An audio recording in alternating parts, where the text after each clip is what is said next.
Luckily, this is not Dr. Johnson. As long as you do what she asks you to do, you will be okay. There are a few things that every student needs to know in order to excel in Dr. Johnson's class.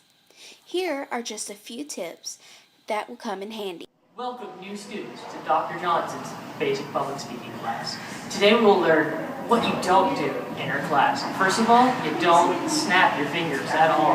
That'll upset her quite a bit. Also, movement. You want to keep your hands out of your hair. I know it's long and fun to play with. Or, your zipper is really not that interesting. Wow. Alright. That's good. Keep your hands out of your pockets. And don't enter the class, because you just ruin people speaking. Now, on to Kelcie Gargus. One thing you are to not do in Dr. Johnson's public speaking class is chew your gum. Because if you do, you will get kicked out of class, and you will get a 0 on your speech.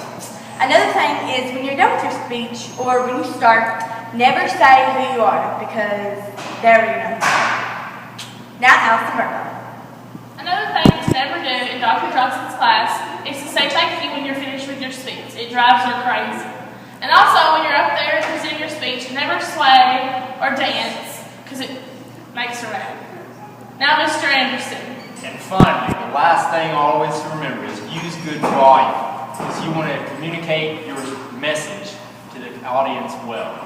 And also always use your keyword outline instead of a presentation outline, because if you use a presentation outline, you'll get a 0. Now, here are some things that you want to do in Dr. Johnson's class. Isn't this just awkward, them staring at me? Well, you'll get used to it in Dr. Johnson's class. And don't worry about others watching you. Just remember, they have to go through the same thing you are, and that your classmates always have your back. Many people have high anxiety levels when it comes to public speaking.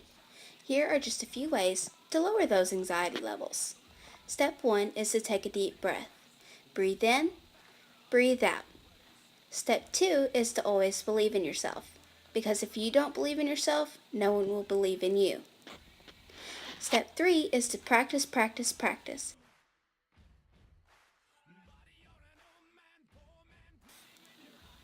You have swag, so show off that swag and ace Dr. Johnson's class. You can do it! With these few simple tips of what to do and what not to do in Dr. Johnson's class, you will have some fun.